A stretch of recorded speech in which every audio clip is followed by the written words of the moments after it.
ಅಭ್ಯರ್ಥಿಗಳು option entry ಸ್ಕ್ರೀನನ್ನು ಯಾವ ರೀತಿ ಎಂಟ್ರಿ ಆಗಬೇಕು ಅಂದರೆ ಮೊದಲು KA ವೆಬ್ಸೈಟ್ನಲ್ಲಿ ಪ್ರಾಧಿಕಾರದ ವೆಬ್ಸೈಟ್ನಲ್ಲಿ ಅಡ್ಮಿಷನ್ಸ್ ಅಂತ ಇರುತ್ತೆ. ಅಡ್ಮಿಷನ್ಸಲ್ಲಿ UGCET 2025 ಅನ್ನೋದನ್ನು ಸೆಲೆಕ್ಟ್ ಮಾಡ್ಕೊಳ್ಳಿ.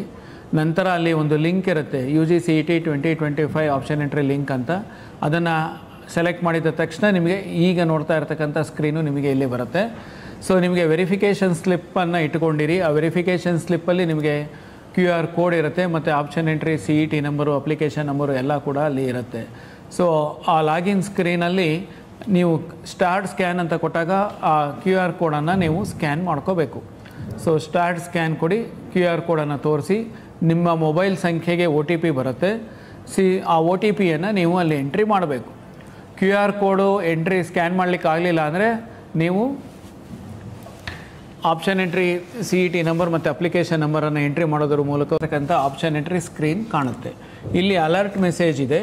ಅಲರ್ಟ್ ಮೆಸೇಜಲ್ಲಿ ನೀವು 750 ರೂಪಾಯಿ ಪೇಮೆಂಟ್ ಮಾಡಬೇಕು ಅಂತ ಅದು ಹೇಳ್ತಾ ಇದೆ. ಸೊ ಅಭ್ಯರ್ಥಿಗಳು ಇಲ್ಲಿ ನೋಡ್ಬೋದು ಕ್ಯಾಂಡಿಡೇಟ್ಸ್ ಆಪ್ಷನ್ ಎಂಟ್ರಿ ಅಂತ ಇದೆ. ಈಗ ಅದು ಎನೇಬಲ್ ಆಗಿಲ್ಲ. ಪೇಮೆ ಆನ್ಲೈನ್ ಅಂತ ಏನಿದೆ ಇದನ್ನು ಸೆಲೆಕ್ಟ್ ಮಾಡಿ ಪೇಮೆಂಟ್ ಮಾಡಿದ ನಂತರ ನಿಮಗೆ ಆಪ್ಷನ್ ಎಂಟ್ರಿ ಪೋರ್ಟಲ್ ಎನೇಬಲ್ ಆಗುತ್ತೆ. ಸೊ ಇಲ್ಲಿ ಫಸ್ಟು ಪೇಮೆಂಟನ್ನು ಮಾಡಬೇಕು. ಪೇಮೆಂಟ್ ಮಾಡಬೇಕಾದ್ರೆ ನಿಮಗೆ ಅಲ್ಲಿ ವಿವಿಧ ರೀತಿಯ ಪೇಮೆಂಟ್ ಗೇಟ್ವೇಗಳಿದೆ. ನಿಮಗೆ ಯಾವುದು ಅನುಕೂಲನೋ ನೀವು ಅದನ್ನು ಆಯ್ಕೆ ಮಾಡ್ಕೋಬಹುದು. ಸೊ ಪೇ ಆನ್ಲೈನ್ ಅಂತ ಆಯ್ಕೆ ಮಾಡಿ ನಂತರ ಇಲ್ಲಿ ನಿಮ್ಮ ಮೊಬೈಲ್ ನಂಬರನ್ನು ಎಂಟ್ರಿ ಮಾಡಿ, ನಂತರ ಇಮೇಲ್ ಅಡ್ರೆಸ್ಸನ್ನು ಎಂಟ್ರಿ ಮಾಡಿ, ಅಲ್ಲಿ ಕಂಟಿನ್ಯೂ ಅಂತ ಕೊಡಿ. ಸೊ ಅಲ್ಲಿ QR ಕೋಡ್ ಸ್ಕ್ಯಾನಿಂಗ್ ಇರುತ್ತೆ. ಸೊ ನೀವು ಪೇಮೆಂಟನ್ನು ಸ್ಕ್ಯಾನ್ ಮಾಡೋದ್ರ ಮೂಲಕ ಮಾಡಬೇಕು.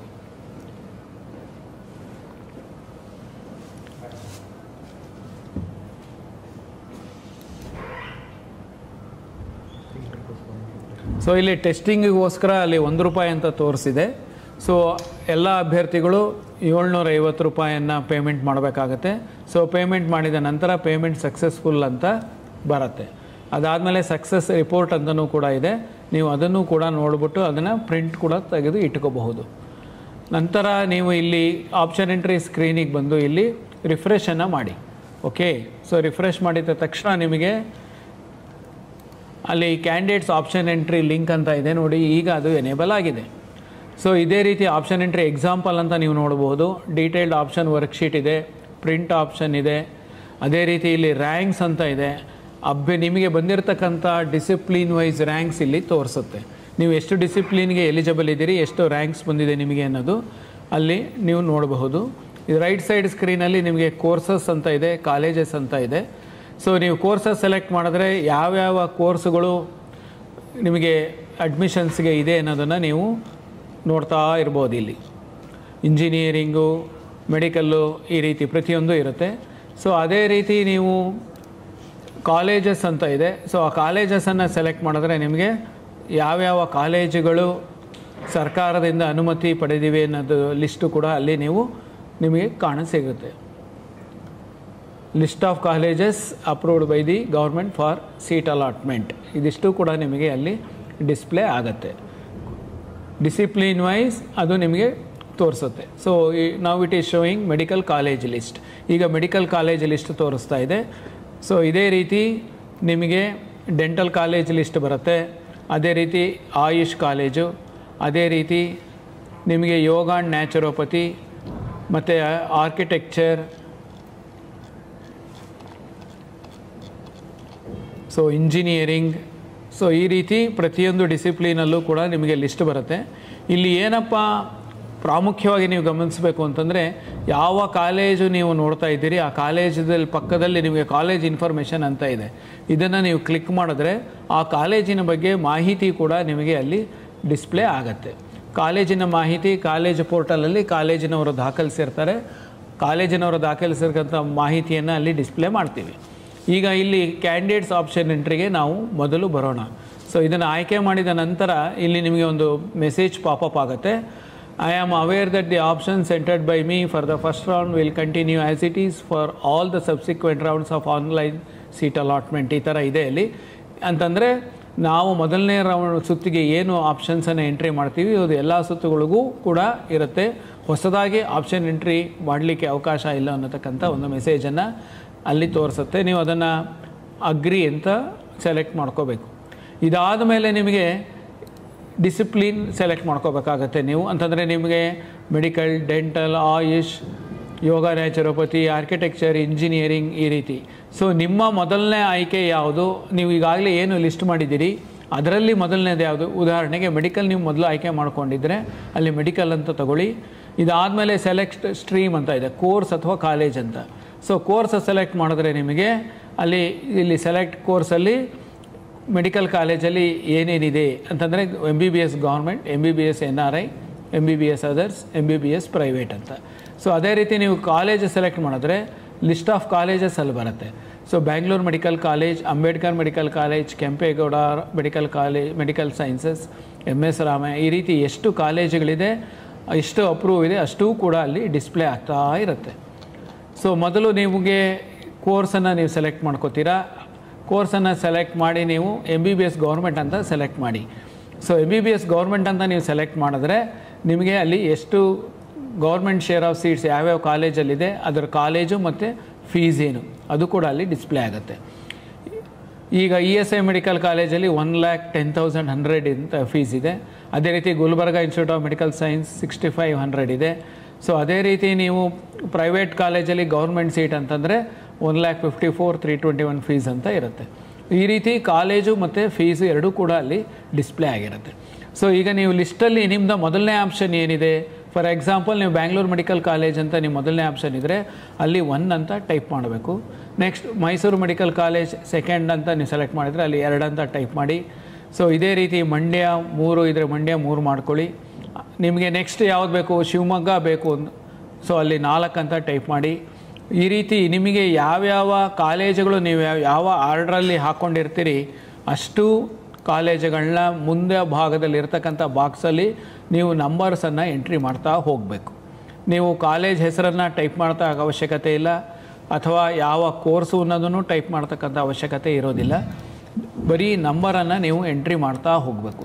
ಈಗ ಇಲ್ಲಿ ಏನು ಎಂಟ್ರಿ ಮಾಡ್ತಾ ಇದ್ದೀವಿ ಈ ಆರ್ಡ್ರಲ್ಲೇ ಮಾಡಬೇಕು ಅನ್ನತಕ್ಕಂಥ ಯಾವುದೇ ಒಂದು ನಿಯಮ ಇರೋದಿಲ್ಲ. ನಿಮಗೆ ಬೇಕಾಗಿರತಕ್ಕಂಥ ಆರ್ಡ್ರಲ್ಲಿ ನೀವು ಎಂಟ್ರಿ ಮಾಡಿ. ಸೊ ಈ ಪ್ರತಿ ಒಂದು 5 ಅಥವಾ 10 ಎಂಟ್ರಿ ಮಾಡಿದ ನಂತರ ನೀವು ಇಲ್ಲಿ ಸೇವ್ ಆ್ಯಂಡ್ ಸಬ್ಮಿಟ್ ಅಂತ ಇದೆ, ಇದನ್ನು ಸೆಲೆಕ್ಟ್ ಮಾಡ್ಕೊಳ್ಳಿ. ಸೇವ್ ಆ್ಯಂಡ್ ಸಬ್ಮಿಟ್ ಸೆಲೆಕ್ಟ್ ಮಾಡಿದ ತಕ್ಷಣ ನಿಮಗೆ ನೀವು ಏನು ಎಂಟ್ರಿ ಮಾಡಿರ್ತೀರಿ ಅದು ನಿಮಗೆ ರೈಟ್ ಸೈಡ್ ಸ್ಕ್ರೀನಲ್ಲಿ ನಿಮಗೆ ಪ್ರಿಯಾರಿಟಿ ವೈಸ್ ಡಿಸ್ಪ್ಲೇ ಆಗ್ತಾ ಇರುತ್ತೆ. ಸೊ ಇದಾದ ನಂತರ ನೀವು ನೆಕ್ಸ್ಟ್ ಇನ್ಯಾವುದು ಎಂಟ್ರಿ ಮಾಡಬೇಕು ಅದನ್ನು ನೀವು ಆ ನಂಬರ್ಗಳನ್ನ ಆ ಆಪ್ಷನ್ಸನ್ನು ಎಂಟ್ರಿ ಮಾಡ್ತಾ ಹೋಗ್ಬೋದು. ಈ ರೀತಿ ಮೆಡಿಕಲಲ್ಲಿ ನಿಮಗೆ ಎಷ್ಟು ಕಾಲೇಜ್ ಇದೆ ಅಷ್ಟೂ ಕಾಲೇಜುಗಳು ಬೇಕು ನಿಮಗೆ ಅನಿಸಿದ್ರೆ ನೀವು ಅಷ್ಟೂ ಕಾಲೇಜನ್ನು ಎಂಟ್ರಿ ಮಾಡಬಹುದು. ಇಷ್ಟೇ ಮಾಡಬೇಕು ಅನ್ನತಕ್ಕಂಥ ರೂಲ್ಸ್ ಇರೋದಿಲ್ಲ. ಸೊ ನಿಮಗೆ ಮೊದಲು ಮೆಡಿಕಲ್ ಸೀಟುಗಳಲ್ಲಿ ನಿಮಗೆ ಗೌರ್ಮೆಂಟ್ ಕಾಲೇಜ್ ಫಸ್ಟ್ ಬೇಕು, ಗೌರ್ಮೆಂಟ್ ಕಾಲೇಜ್ ಹಾಕ್ಕೊಳ್ಳಿ, ಅಥವಾ ಗೌರ್ಮೆಂಟ್ ಸೀಟ್ ಮೊದಲು ಬೇಕು ಅಂದರೆ ನೀವು ಗೌರ್ಮೆಂಟ್ ಸೀಟನ್ನು ಹಾಕ್ಕೋಬೋದು. ಸೊ ಈ ರೀತಿ ಎಲ್ಲ ಕಾಲೇಜುಗಳಿಗೂ ನೀವು ಎಂಟ್ರಿ ಮಾಡಿದ ನಂತರ ನೀವು ಅಲ್ಲಿ ಸೇವ್ ಆ್ಯಂಡ್ ಸಬ್ಮಿಟ್ ಅಂತ ಬಟನ್ ಇದೆ, ಆ ಸೇವ್ ಆ್ಯಂಡ್ ಸಬ್ಮಿಟ್ ಬಟನನ್ನು ಸೆಲೆಕ್ಟ್ ಮಾಡ್ಕೊಳ್ಳಿ. ಸೊ ಮತ್ತೆ ನಿಮಗೆ ಇಲ್ಲಿ ಅಪ್ಡೇಟ್ ಆಗುತ್ತೆ. ಇನ್ಯಾವುದು ಆಪ್ಷನ್ಸ್ ಇಲ್ಲಿ ಯಾವುದು ನೀವು ಎಂಟ್ರಿ ಮಾಡಿಲ್ಲ ಅದು ಕೂಡ ನಿಮಗೆ ಲೆಫ್ಟ್ ಸೈಡ್ ಸ್ಕ್ರೀನಲ್ಲಿ ತೋರಿಸ್ತಾ ಇರುತ್ತೆ. ಸೊ ನಿಮಗೆ ಯಾವ ಪ್ರಿಯಾರಿಟಿಯಲ್ಲಿ ಆಪ್ಷನ್ ಬೇಕು ಅನ್ನೋದನ್ನು ನೀವು ಎಂಟ್ರಿ ಮಾಡ್ತಾ ಇರ್ಬೋದು. ಈ ರೈಟ್ ಸೈಡ್ ಸ್ಕ್ರೀನನ್ನು ನೀವು ನೋಡ್ಬೋದು. The options entered by the candidate in the order of priority wise ಅದು ತೋರಿಸ್ತಾ ಇರುತ್ತೆ. ಸೊ ನೆಕ್ಸ್ಟು ನಿಮಗೆ ಇಲ್ಲಿ ಈಸ್ಟ್ ಪಾಯಿಂಟ್ ಕಾಲೇಜ್ ಅಂತ ಇದೆ. ಸೊ ನೀವು ಅದು ಬೇಕು ಅಂತಂದರೆ ನೆಕ್ಸ್ಟ್ ನಂಬರನ್ನು ಹಾಕ್ಕೊಳ್ಳಿ. ಸೊ ಅದೇ ರೀತಿ ಸಿದ್ಧಗಂಗಾ, ನಿಮಗೆ ಯಾವ ರೀತಿ ಬೇಕು ನೀವು ಆ ರೀತಿ ಆಪ್ಷನ್ಸನ್ನು ಎಂಟ್ರಿ ಮಾಡಬಹುದು. ಓಕೆ, ಸೊ ಈ ರೀತಿ ನೀವು ಎಂಟ್ರಿ ಮಾಡ್ತಾ ಅಲ್ಲಿ ಸೇವ್ ಆ್ಯಂಡ್ ಸಬ್ಮಿಟ್ ಅಂತ ಬಟನ್ ಇದೆ, ಆ ಸೇವ್ ಆ್ಯಂಡ್ ಸಬ್ಮಿಟ್ ಬಟನನ್ನು ಸೆಲೆಕ್ಟ್ ಮಾಡ್ತಾ ಇದ್ದರೆ ನೀವು ರೈಟ್ ಸೈಡ್ ಸ್ಕ್ರೀನಲ್ಲಿ ನೋಡ್ಬೋದು. ಈಗ ನೀವು ಮೆಡಿಕಲ್ ಎಲ್ಲ ಕಾಲೇಜುಗಳು ಆಪ್ಷನ್ಸನ್ನು ಮುಗಿಸಿದ್ದೀರಾ, ನನಗೆ ಮೆಡಿಕಲ್ ನಾನು ಈಗ ಇಷ್ಟು ಸಾಕು, ನನಗೆ ನೆಕ್ಸ್ಟ್ ನಾನು ಪ್ರೈವೇಟ್ ಸೀಟ್ ಬೇಕು ನನಗೆ ಅಂತಂದರೆ ಅಲ್ಲಿ MBBS ಪ್ರೈವೇಟ್ ಅಂತ ಇದೆ. ಸೊ MBBS ಪ್ರೈವೇಟ್ ಸೆಲೆಕ್ಟ್ ಮಾಡಿದ್ರೆ ತಿರ್ಗಾ ಎಗೈನ್ ಡಿಸ್ಪ್ಲೇ ಆಗುತ್ತೆ. ಸೊ ಆ ಡಿಸ್ಪ್ಲೇ ಆಗಿದ ತಕ್ಷಣ ನೀವು ಆ ಪ್ರಿಯಾರಿಟಿ ನಂಬರನ್ನು ಎಂಟ್ರಿ ಮಾಡ್ಕೋಬಹುದು. ಸೊ ಈಗ ಅಲ್ಲಿ 21 ಆಗಿದೆ. ಸೊ ನೆಕ್ಸ್ಟ್ ನಿಮ್ಗೆ ಯಾವ್ದು ಬೇಕು, ಅಂಬೇಡ್ಕರ್ ಮೆಡಿಕಲ್ ಕಾಲೇಜ್ 22 ಅಂದರೆ 22 ಸೆಲೆಕ್ಟ್ ಮಾಡ್ಕೊಳ್ಳಿ.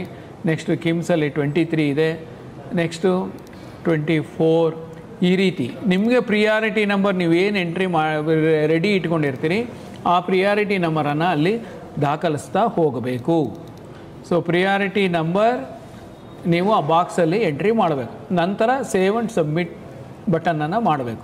ಇದಾದಮೇಲೆ ನಿಮಗೆ MBBS ಅಲ್ಲೇ ನಿಮಗೆ ಇನ್ನೂ 2 ಕೋರ್ಸಸ್ ಇರ್ತದೆ, ಅನ್ನೋದು 2 ವರ್ಗ ಇರುತ್ತೆ, NRI ಮತ್ತು ಅದರ್ಸ್ ಅಂತ. ಸೊ NRI ಬೇಕು ಅಂತಂದರೆ ನೀವು NRI ಕೋರ್ಸನ್ನು ಸೆಲೆಕ್ಟ್ ಮಾಡ್ಕೊಳ್ಳಿ, ಕಾಲೇಜು ಮತ್ತು ಫೀಸ್ ಬರುತ್ತೆ. ಅದೇ ರೀತಿ ನಿಮಗೆ MBBS ಅದರ್ಸ್ ಅಂತ ಇದೆ, ಮ್ಯಾನೇಜ್ಮೆಂಟ್ ಸೀಟ್ ಅಂತ, ಆಡಳಿತ ಮಂಡಳಿ ಸೀಟ್ ಅಂತ ಹೇಳ್ತಾರೆ, ಅದು ಕೂಡ ನಿಮಗೆ ಅಲ್ಲಿ ಡಿಸ್ಪ್ಲೇ ಆಗುತ್ತೆ. ನಿಮಗೆ ಆಸಕ್ತಿ ಇದ್ದರೆ ನೀವು ಆ ಆಪ್ಷನ್ಸ್ಗಳನ್ನ ಕೂಡ ನೀವು ದಾಖಲಿಸ್ಬೋದು. ಫೀ ಸ್ಟ್ರಕ್ಚರ್ ಕೊಟ್ಟಿದ್ದಾರೆ, ಆ ಫೀ ಸ್ಟ್ರಕ್ಚರನ್ನು ನೋಡ್ಕೊಳ್ಳಿ. ಸೊ ಇದಾದ ನಂತರ ನೀವು ಮೆಡಿಕಲ್ ಆದಮೇಲೆ ನನಗೆ ಡೆಂಟಲ್ ಬೇಕಾ ಅಥವಾ ಆಯುಷ್ ಬೇಕಾ ಅಥವಾ ಯೋಗ ಬೇಕಾ ಅಥವಾ ಇಂಜಿನಿಯರಿಂಗ್ ಬೇಕಾ, ನೀವು ಅದನ್ನು ಆಯ್ಕೆ ಮಾಡ್ಕೊಳ್ಳಿ. ಸೊ ನೆಕ್ಸ್ಟ್ ಡಿಸಿಪ್ಲಿನ್ ನಿಮ್ಗೆ ಇಂಜಿನಿಯರಿಂಗ್ ಬೇಕು ಅಂತಂದರೆ ಇದಾದಮೇಲೆ ನೀವು ಇಂಜಿನಿಯರಿಂಗನ್ನು ಕಂಟಿನ್ಯೂ ಮಾಡ್ಬೋದು. ಇಲ್ಲೂ ಕೂಡ ಕೋರ್ಸನ್ನು ಸೆಲೆಕ್ಟ್ ಮಾಡ್ಕೋಬೋದು, ಕಾಲೇಜನ್ನು ಕೂಡ ನೀವು ಸೆಲೆಕ್ಟ್ ಮಾಡ್ಕೋಬಹುದು. ಸೊ ಯಾವ ಕಾಲೇಜ್ ಬೇಕು ಅನ್ನೋದು ಅಲ್ಲಿ ಬರುತ್ತೆ. ಆ ಕಾಲೇಜನ್ನು ಸೆಲೆಕ್ಟ್ ಮಾಡಿದಾಗ ಆ ಕಾಲೇಜಲ್ಲಿ ಏನು ಕೋರ್ಸ್ಗಳಿದೆ ಅನ್ನೋದು ನಿಮಗೆ ಇಲ್ಲಿ ಬರುತ್ತೆ. ಈಗ university Visvesvaraya UVCE Bangalore select ಮಾಡಿದ್ದೀರಾ, ಇದರಲ್ಲಿ ನಿಮಗೆ ಆರ್ಟಿಫಿಷಿಯಲ್ ಇಂಟೆಲಿಜೆನ್ಸ್ ಇದೆ, civil engineering, computer science engineering, electrical, electronics and communication, ಈ ರೀತಿ ಆ ಕಾಲೇಜಲ್ಲಿ ಇರತಕ್ಕಂಥ ಕೋರ್ಸ್ಗಳು ಡಿಸ್ಪ್ಲೇ ಆಗುತ್ತೆ. ಸೊ ನಿಮಗೆ ಯಾವ ಕೋರ್ಸ್ ಬೇಕು ಅನ್ನೋದನ್ನು ನೀವು ಆಯ್ಕೆ ಮಾಡಿರ್ತೀರಿ. ಸೊ ನೆಕ್ಸ್ಟ್ ಪ್ರಿಯಾರಿಟಿ ನಂಬರನ್ನು ನೀವು ಅಲ್ಲಿ ಎಂಟ್ರಿ ಮಾಡಬೇಕು. ಫಾರ್ ಎಕ್ಸಾಂಪಲ್ ನಿಮಗೆ ಕಂಪ್ಯೂಟರ್ ಸೈನ್ಸ್ UVCE ಅಂತಂದರೆ ನೆಕ್ಸ್ಟ್ ನಂಬರ್ ಈಸ್ 29. ಸೊ ಈ ನೆಕ್ಸ್ಟ್ ಈಸ್ ಎಲೆಕ್ಟ್ರಾನಿಕ್ಸ್ 30. ಸೊ ಇವೆರಡೇ ಸಾಕು ನನಗೆ, ಇಲ್ಲ ನಾನು ಇನ್ನೂ ಒಂದು ಬೇರೆ ಕಾಲೇಜಲ್ಲಿ ಹೇಗೇನು ನಾನು ಕಂಪ್ಯೂಟರ್ ಸೈನ್ಸೇ ತಗೋತೀನಿ ಅಂತಂದರೆ ನಿಮಗೆ ಯಾವ ಕಾಲೇಜ್ ಬೇಕು ಆ ಕಾಲೇಜನ್ನು ಸೆಲೆಕ್ಟ್ ಮಾಡ್ಕೊಳ್ಳಿ. ಸೊ BMS ಕಾಲೇಜ್, ಪ್ರತಿಯೊಂದು ಕಾಲೇಜು ಇರುತ್ತೆ ನೋಡಿ, Ambedkar, RV, Ramaiah, order by college code ಇರುತ್ತೆ. ನಿಮಗೆ ಯಾವ ಆರ್ಡ್ರಲ್ಲಿ ಬೇಕು ಆ ಕಾಲೇಜನ್ನು ನೀವು ಸೆಲೆಕ್ಟ್ ಮಾಡ್ಕೋಬಹುದು. ಸೊ ಆ ಕಾಲೇಜನ್ನು ಸೆಲೆಕ್ಟ್ ಮಾಡಿದ ತಕ್ಷಣ ನಿಮಗೆ ಅಲ್ಲಿರ್ತಕ್ಕಂಥ ಕೋರ್ಸ್ಗಳು ಡಿಸ್ಪ್ಲೇ ಆಗುತ್ತೆ. ನೀವು ಆ ಕೋರ್ಸ್ ಮುಂದೆ ನಿಮಗೆ ಯಾವುದು ಬೇಕು ಆ ಪ್ರಿಯಾರಿಟಿ ನಂಬರನ್ನು ನೀವು ಎಂಟ್ರಿ ಮಾಡಿ. ಪ್ರಿಯಾರಿಟಿ ನಂಬರ್ ಎಂಟ್ರಿ ಮಾಡಿ ನಂತರ ಸೇವ್ ಆ್ಯಂಡ್ ಸಬ್ಮಿಟ್ ಬಟನನ್ನು ನೀವು ಆಯ್ಕೆ ಮಾಡ್ಕೋಬೇಕು. ಸೊ ಇದಾದ ನಂತರ ನಿಮಗೆ ಈ ಪ್ರಿಯಾರಿಟಿ ನಂಬರ್ ವೈಸ್ ಏನಿದೆ ಅದು ಈಗಾಗಲೇ ಹೇಳಿದ್ದೀನಿ, ಅದೇ ರೀತಿ ನಿಮಗೆ ಅಲ್ಲಿ ಡಿಸ್ಪ್ಲೇ ಆಗ್ತಾ ಇರುತ್ತೆ. ಸೊ ನೆಕ್ಸ್ಟ್ ನಿಮಗೆ ಇಂಜಿನಿಯರಿಂಗು ನಾನು ಒಂದು 100 ಕಾಲೇಜ್ ಮಾಡಿದ್ದೀನಿ ಅಥವಾ ಒಂದು 10 ಕಾಲೇಜ್ ಮಾಡಿದ್ದೀನಿ. ಸೊ ನಂದು ನೆಕ್ಸ್ಟು ಅಕಸ್ಮಾತ್ ನನಗೆ ಇಂಜಿನಿಯರಿಂಗು ಸಿಕ್ಕಲಿಲ್ಲ, ಮೆಡಿಕಲ್ಲು ಸಿಕ್ಕಲಿಲ್ಲ, ನೆಕ್ಸ್ಟ್ ಆಪ್ಷನ್ ಅಂದೇನು, ಡೆಂಟಲ್ ಮಾಡ್ತೀನಾ, ಆಯುಷ್ ಮಾಡ್ತೀನಾ ಅಥವಾ ನ್ಯಾಚುರೋಪತಿ ಮಾಡ್ತೀನಾ, I am interested in agriculture, food science, nursing, veterinary. So ಈ ರೀತಿ ನೀವು ಆಯ್ಕೆ ಮಾಡ್ಕೋಬೋದು. ಸೊ ವೆಟ್ರನರಿ ಕೋರ್ಸ್ಗಳನ್ನ ಕಾಲೇಜನ್ನು ನೀವು ಆಯ್ಕೆ ಮಾಡಿದರೆ ಅಲ್ಲಿ ನಿಮಗೆ ಅದು ಡಿಸ್ಪ್ಲೇ ಆಗುತ್ತೆ. ಸೊ ನೆಕ್ಸ್ಟ್ ನಂಬರ್ ಏನಿದೆ ಆ ಪ್ರಿಯಾರಿಟಿ ನಂಬರನ್ನು ನೀವು ಎಂಟ್ರಿ ಮಾಡ್ತಾ ಹೋಗ್ಬೋದು. ಸೊ ಎಂಟ್ರಿ ಮಾಡಿ ಸೇವ್ ಆ್ಯಂಡ್ ಸಬ್ಮಿಟ್ ಅಂತ ಇರುತ್ತೆ, ಸೇವ್ ಆ್ಯಂಡ್ ಸಬ್ಮಿಟ್ ಮಾಡ್ಕೊಳ್ಳಿ. ದೆನ್ ಮತ್ತೆ ನೀವು ಬೇರೆ ಎಂಟ್ರಿ ಮಾಡ್ಕೋಬೇಕು ಅಂತಂದರೆ ನಿಮಗೆ ಯಾವುದು ಇಷ್ಟ ಇದೆ. ಈಗ ಇಲ್ಲಿ ವೆಟ್ರನರಿ ಸೆಲೆಕ್ಟ್ ಮಾಡಿದ್ದೀನಿ. ಸೊ ವೆಟ್ರನರಿ ಕಾಲೇಜುಗಳು ಬರ್ತಾ ಇದೆ. ಆ ವೆಟ್ರನರಿ ಕಾಲೇಜಿನ ಮುಂದೆ ನಿಮಗೆ ಯಾವುದು ಬೇಕು ಆ ನಂಬರನ್ನು ಎಂಟ್ರಿ ಮಾಡ್ತಾ ಹೋಗಿ. ಸೊ ಇಷ್ಟೇ ಮಾಡಬೇಕು, ಇಷ್ಟೇ ಆರ್ಡ್ರಲ್ಲಿ ಇರಬೇಕು ಅನ್ನತಕ್ಕಂಥ ಏನೂ ಇಲ್ಲ. ಈಗ ನಾನು ನಿಮಗೆ ತೋರಿಸ್ತಾ ಇರ್ತಕ್ಕಂಥದ್ದು ಬರೀ ನಂಬರ್ಸ್ ಅಷ್ಟೇ. ಯಾವ ರೀತಿ ನಂಬರ್ಸನ್ನು ನೀವು ಎಂಟ್ರಿ ಮಾಡಬೇಕು ಅನ್ನೋದನ್ನು ಮಾತ್ರ ಇಲ್ಲಿ ನೀವು ನೋಡ್ತಾ ಇದ್ದೀರಿ. ಸೊ ಎಂಟ್ರಿ ಮಾಡಿದ ಮೇಲೆ ನೀವು ಸೇವ್ ಆ್ಯಂಡ್ ಸಬ್ಮಿಟ್ ಮಾಡಿ. ಸೇವ್ ಆ್ಯಂಡ್ ಸಬ್ಮಿಟ್ ಮಾಡಿದ ಮೇಲೆ ನಿಮಗೆ ರೈಟ್ ಸೈಡ್ ಸ್ಕ್ರೀನಲ್ಲಿ ಬರುತ್ತೆ. ಸೊ ಈ ರೀತಿ ನೀವು ಒಂದು 200 ಆಪ್ಷನ್ ಸೆಲೆಕ್ಟ್ ಮಾಡಿದರೆ ಆ 200 ಒಂದು 3-4 ಡಿಸಿಪ್ಲಿನ್ ಸೇರಿ ಇದ್ದರೆ ಅಷ್ಟು ಡಿಸಿಪ್ಲಿನ್ದು 200 ಆಪ್ಷನ್ಸನ್ನು ಎಂಟ್ರಿ ಮಾಡಿ ಪ್ರತಿ 5 ಅಥವಾ 10 ಆಪ್ಷನ್ಸ್ಗೆ ಸೇವ್ ಆ್ಯಂಡ್ ಸಬ್ಮಿಟ್ ಬಟನನ್ನು ಯೂಸ್ ಮಾಡಿ. ಎಲ್ಲ ಮುಗಿದ ನಂತರ ನಿಮಗೆ ಇಲ್ಲಿ ಡೌನ್ಲೋಡ್ ಆಪ್ಷನ್ ಎಂಟ್ರಿ ರಿಪೋರ್ಟ್ ಅಂತ ಕಾಣ್ತಾ ಇದೆ ಮತ್ತು ಅಪ್ಡೇಟ್ ಅಂತ ಕಾಣ್ತಾ ಇದೆ. ಈ ಅಪ್ಡೇಟ್ ಏನಪ್ಪ ಅಂತಂದರೆ ಫಾರ್ ಎಕ್ಸಾಂಪಲ್ ನಿಮಗೆ 6ನೇ ಸೀರಿಯಲ್ ನಂಬರ್ ಇರ್ತಕ್ಕಂಥದ್ದು ಪ್ರಿಯಾರಿಟಿ ನಂಬರ್ ಇರೋದು ನಿಮಗೆ ಬೇಡ ಅನಿಸಿದ್ರೆ ನೀವೇನು ಮಾಡ್ಬೋದು, ಅದನ್ನು ಮಾಡಿಫೈ ಮಾಡ್ಬೋದು. ಅದನ್ನು ತೊಗೊಂಡು ನಾನು ಲಾಸ್ಟ್ಗೆ ಹಾಕ್ತೀನಿ ಅಂತಂದರೆ ಆ ಲಾಸ್ಟ್ ನಂಬರ್ ಏನಿದೆ ನೀವು ಎಂಟ್ರಿ ಮಾಡಿ ಅಲ್ಲಿ ಅಪ್ಡೇಟ್ ಅಂತ ಕೊಟ್ಟರೆ ಅದು ನಿಮಗೆ ರೀಆರ್ಡರ್ ಆಗಿ ಹೋಗಿ ಲಾಸ್ಟಲ್ಲಿ ಕೂತ್ಕೊಳ್ಳುತ್ತೆ. ಸೊ ಈಗ ನೀವು ಇಲ್ಲಿ ನೋಡ್ಬೋದು, ಈಗ ಏನು ಲಾಸ್ಟ್ ನಂಬರ್ ಎಂಟ್ರಿ ಆಗಿರುತ್ತೆ ಅದು ನಿಮಗೆ ಅಲ್ಲಿ ಬಂದಿರುತ್ತೆ. ಸೊ ಅದೇ ರೀತಿ ನಿಮಗೆ ಈಗ ನನಗೆ 38ನೇ ಆಪ್ಷನ್ ಬೇಕಿಲ್ಲ, ನಾನು ಅದನ್ನು ಡಿಲೀಟ್ ಮಾಡಬೇಕು ಅಂದರೆ ನೀವು ಅಲ್ಲಿ ಕರ್ಸರ್ ಇಟ್ಬಿಟ್ಟು 0 ಅಂತ ಪ್ರೆಸ್ ಮಾಡಿ ಅಪ್ಡೇಟ್ ಅಂತ ಕೊಟ್ಟರೆ ನಿಮಗೆ ಅದು ಆಪ್ಷನ್ ಎಂಟ್ರಿ ಲಿಸ್ಟಿಂದ ಡಿಲೀಟ್ ಆಗುತ್ತೆ. ಡಿಲೀಟ್ ಆಗಿಬಿಟ್ಟು ಲೆಫ್ಟ್ ಸೈಡ್ ಸ್ಕ್ರೀನ್ ಏನಿದೆ ಅಲ್ಲಿ ಬಂದು ಮೊದಲಿನ ಪೊಸಿಷನಲ್ಲಿ ಕೂತ್ಕೊಳ್ಳುತ್ತೆ. ಸೊ ಈಗ ನೆಕ್ಸ್ಟು ನಿಮಗೆ ಡೌನ್ಲೋಡ್ ಆಪ್ಷನ್ ಎಂಟ್ರಿ ರಿಪೋರ್ಟ್ ಅಂತ ಇದೆ. ಇದನ್ನು ಸೆಲೆಕ್ಟ್ ಮಾಡಿದಾಗ ನೀವು ಎಷ್ಟು ಕಾಲೇಜ್ ಎಂಟ್ರಿ ಮಾಡಿದ್ದೀರಾ, ಯಾವ ಆರ್ಡ್ರಲ್ಲಿ ಮಾಡಿದ್ದೀರಾ, ಯಾವ ಟೈಮಲ್ಲಿ ಮಾಡಿದ್ದೀರಾ ಅನ್ನೋದನ್ನು ನಿಮಗೆ ಲಿಸ್ಟು ಇಲ್ಲಿ ಡಿಸ್ಪ್ಲೇ ಆಗುತ್ತೆ. ಇದಾದಮೇಲೆ ನೀವು ಇಲ್ಲಿ ಲಾಸ್ಟಲ್ಲಿ ನೋಡ್ಬೋದು ನೀವು ಯಾವ್ಯಾವ ಪ್ರಿಯಾರಿಟಿ ನಂಬರ್ ಎಂಟ್ರಿ ಮಾಡಿಲ್ಲ. ಸೊ ಈ ಪ್ರಿಯಾರಿಟಿ ನಂಬರ್ಗಳು ಈ ಲಿಸ್ಟ್ನಲ್ಲಿ ಇಲ್ಲ ಅನ್ನೋದು ಕೂಡ ನಿಮಗೆ ಅಲ್ಲಿ ತೋರಿಸ್ತಾ ಇದೆ. ಸೊ ಇದು ಆಪ್ಷನ್ ಎಂಟ್ರಿ ಪ್ರಿಂಟೌಟ್. ಇದನ್ನು ನೀವು ಆಪ್ಷನ್ ಎಂಟ್ರಿ ಪ್ರಿಂಟೌಟನ್ನು ತೊಗೊಂಡು ಮತ್ತೊಮ್ಮೆ ಪರಿಶೀಲಿಸಿ ಇದರಲ್ಲಿ ಏನಾದ್ರು ಮತ್ತೆ ನೀವು ಮಾಡಿಫೈ ಮಾಡಬೇಕು ಅಂತಂದರೆ ಈ ಸ್ಕ್ರೀನಿಗೆ ಬಂದು ನೀವು ಮಾಡಿಫೈ ಯಾವ ಆಪ್ಷನ್ಸ್ ಇದೆ, ಯಾವ ಕಾಲೇಜ್ ಬೇಕು ಅನ್ನೋದನ್ನು ಸೆಲೆಕ್ಟ್ ಮಾಡಿ ನೀವು ಆಪ್ಷನ್ಸನ್ನು ಮಾಡಿಫೈ ಮಾಡ್ಕೋಬೋದು, ಡಿಲೀಟ್ ಮಾಡ್ಬೋದು, ಆರ್ಡರ್ ಮಾಡ್ಬೋದು. ಈ ರೀತಿ ವರ್ಕನ್ನು ನೀವು ಎಷ್ಟು ಸಲ ಬೇಕಾದರೂ ಮಾಡ್ಬೋದು. ಶೆಡ್ಯೂಲ್ ಡೇಟ್ಸ್ ಏನಿದೆ ಆ ಡೇಟಿನ ಒಳಗಾಗಿ ಅಂತಂದರೆ ನಿಗದಿತ ದಿನಾಂಕದ ಒಳಗಾಗಿ ಎಷ್ಟು ಸಲ ಬೇಕಾದ್ರೂ ನೀವು ಲಾಗಿನ್ ಆದ ನಂತರ ನೀವು ಆಪ್ಷನ್ಸ್ ಎಂಟ್ರಿ ಪೋರ್ಟಲನ್ನು ನೋಡಿ ಪರಿಶೀಲಿಸ್ಕೊಂಡು ನೀವು ಆಪ್ಷನ್ಸನ್ನು ಮಾಡಿಫೈ ಮಾಡ್ಕೊಳ್ಳಿ, ಎಂಟ್ರಿ ಮಾಡ್ಕೊಳ್ಳಿ. ಇದಕ್ಕೆ ಆಪ್ಷನ್ ಎಂಟ್ರಿ ಅಂತ ನಿಮಗೆ ಕರೀತಾರೆ. ಸೊ ಈ ಆಪ್ಷನ್ ಎಂಟ್ರಿ ಮಾಡೋದಕ್ಕಿಂತ ಮುಂಚೆ ಈಗಾಗಲೇ ಹೇಳಿದ ಹಾಗೆ ಒಂದು ಲಿಸ್ಟ್ ಆಫ್ ಕಾಲೇಜಸನ್ನು ಮಾಡ್ಕೊಳ್ಳಿ, ಕೋರ್ಸನ್ನು ಮಾಡ್ಕೊಳ್ಳಿ. ಇದಾದಮೇಲೆ ನೀವು ಆ ಲಿಸ್ಟನ್ನು just transfer into that particular college and the courses. So ಇದಾದಮೇಲೆ ನಿಮಗೆ ಅಲ್ಲಿ ಲಾಗೌಟ್ ಬಟನ್ ಅಂತ ಇದೆ. ಆ ಲಾಗೌಟ್ ಬಟನನ್ನು ನೀವು ಸೆಲೆಕ್ಟ್ ಮಾಡಿದ್ರೆ ಲಾಗೌಟ್ ಆಗುತ್ತೆ.